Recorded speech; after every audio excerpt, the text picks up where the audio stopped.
Aka Akissi Barcel, l'Inter. Aka Akissi Barcel d'Inter. Marcel Akissi Aka, Super Ebony 2020. Elle a remporté le précieux sésame lors de la 22e édition d'Ebony à Yamoussoukro. Journaliste au quotidien L'Inter, elle a aussi raflé le prix sectoriel Jean-Pierre Hayé de la meilleure interview. Des productions qui ont accroché le jury présidé par Kébé Yakouba, président de la KIDP, la Commission d'accès à l'information d'intérêt public et aux documents publics. Le groupe RTI a décroché 4 prix. Le prix Ebony Télévision est revenu à Cheikh Koné, journaliste au service économie de la rédaction de RTI 1. Le prix sectoriel Joseph Diomandé du meilleur reportage a été décerné à Ami Sissoko. Adama Bakayoko et Ange Kouadio de Radio Côte d'Ivoire ont respectivement remporté le prix sectoriel Zadi Zaourou du meilleur journaliste culturel et le prix de la lutte contre le travail des enfants. Le prix du meilleur journaliste présentateur télé a été attribué à Ali Diarasouba de la nouvelle chaîne ivoirienne NCI. Le quotidien Fraternité Matin a aussi raflé des prix sectoriels. Outre les prix décernés aux journalistes, des Ebony d'honneur ont été attribués à des personnalités de la presse ivoirienne. L'édition 2020 des prix Ebony avait pour thème « Quel journaliste pour une Côte d'Ivoire rassemblée ?» Commune de Yopougon, quartier Ouassakara. C'est ici que vit Laurent, 32 ans, souffrant d'un handicap auditif. 3 jours après le Conseil des ministres qui a adopté une communication relative au recrutement dérogatoire de 200 personnes en situation de handicap dans la fonction publique, Laurent se rend au siège de l'ONG Omfassi, Organisation nationale des parents des handicapés auditifs de Côte d'Ivoire, pour mieux comprendre la dite décision. Il échange avec un interprète qui lui fournit toutes les informations concernant la décision du gouvernement. On est informé de la décision gouvernementale qui est le lancement du recrutement dérogatoire des personnes handicapées à la fonction publique. Si Laurent entend difficilement, il arrive cependant à s'exprimer. Il est titulaire d'un baccalauréat série D et a obtenu plusieurs certificats, dont un certificat d'anglais décroché au Ghana. Et cette décision du gouvernement lui donne beaucoup d'espoir, lui qui, depuis plusieurs années, souhaite intégrer la fonction publique. Plusieurs fois, je passe concours pour son pic. Mais quand il passe concours, avec l'entendant, je n'entends pas bien, on refuse parce que c'est inapte. Oh, inapte, c'est handicapé. Donc cette année, avec l'information que vous avez apportée au gouvernement, j'étais content. J'espère que cette année, ça peut aller pour moi. Actuellement, j'ai fait beaucoup de choses dans ma vie. Je suis enseignant en anglais au club UNESCO. Je suis aussi un infirmier secouriste. Vraiment, je vais être fonctionnaire. Le recrutement de ces personnes en situation de handicap pour le compte de la fonction publique est un soulagement pour Camille Tano, président de l'Omfassi. En tant que parents, nous entendons de telles nouvelles. Nous ne pouvons que nous réjouir de savoir que nos enfants ne sont pas oubliés dans la politique, je veux dire au niveau de la gestion de ce pays. Parce qu'à la réalité, ils sont des personnes rendues vulnérables du fait de ce qu'ils souffrent d'un handicap, donc dont la formation est difficile sur le terrain. Mais savoir que parmi eux, certains peuvent pouvoir déjà bénéficier des largesses d'un État, nous ne pouvons que nous réjouir dans un premier temps.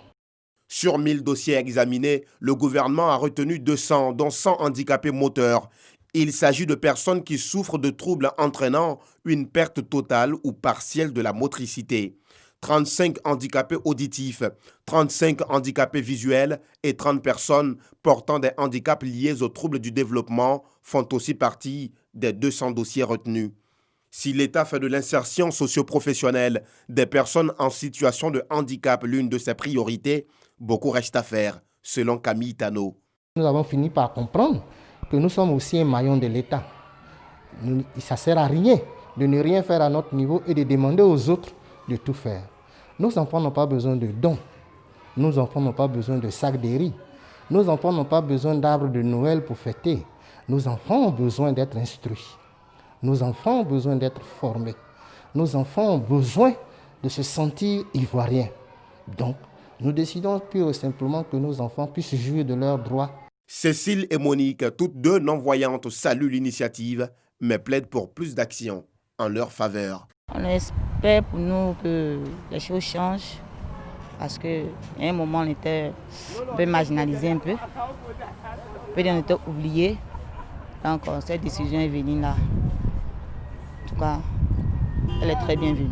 Moi, je pense que l'État doit prendre les non-voyants en charge parce qu'il y a d'autres non-voyants qui ont des projets mais qui n'ont pas de moyens, financement pour avancer. Que pense la population de cette décision gouvernementale? Les gens handicapés dans la société ils sont trop rejetés, alors que ce n'est pas normal, il y a d'autres qui sont diplômés. Il y a eu des cas, moi j'ai des amis, mais jusqu'à là il a un bac plus 2, mais il n'arrive pas à faire un boulot, on le néglige.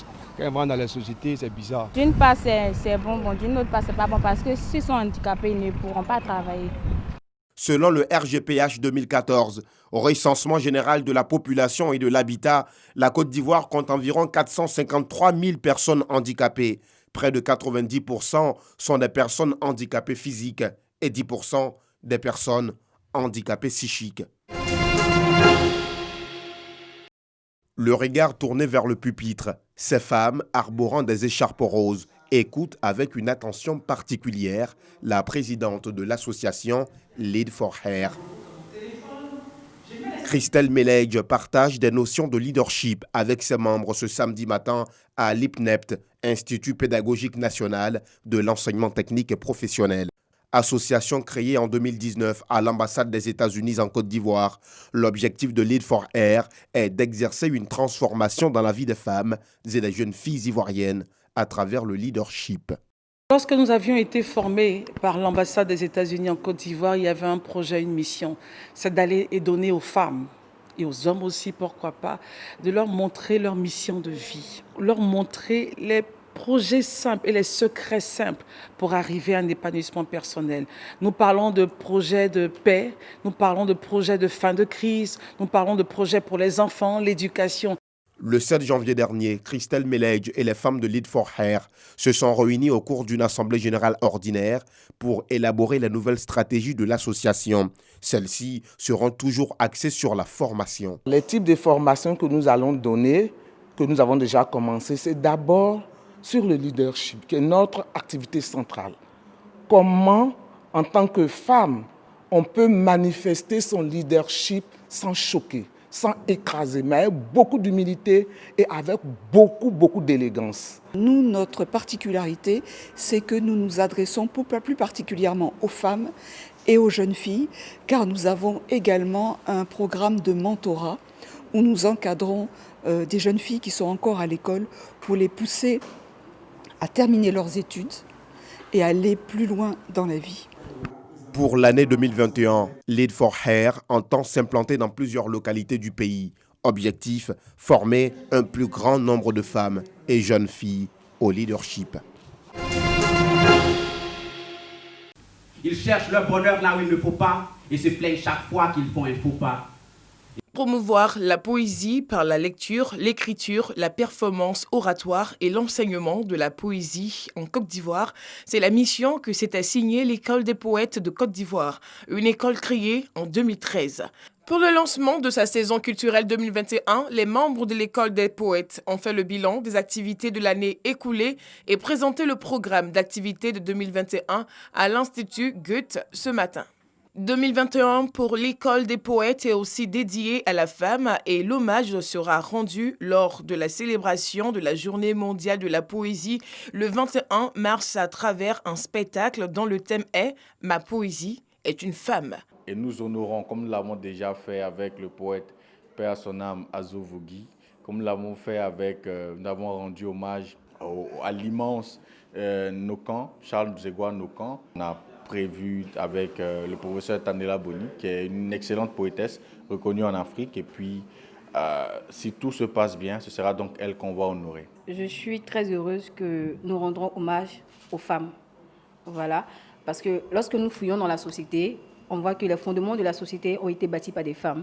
Du coup, créer une brèche pour pouvoir rendre hommage aux femmes, c'est quelque chose de vraiment merveilleux. Créée sous l'initiative du docteur Alain Taï, l'école des poètes est une tribune offerte aux jeunes passionnés de poésie pour s'exprimer et vivre leur art. Son spectacle annuel international de slam, dénommé Écritude, aura lieu en décembre 2021.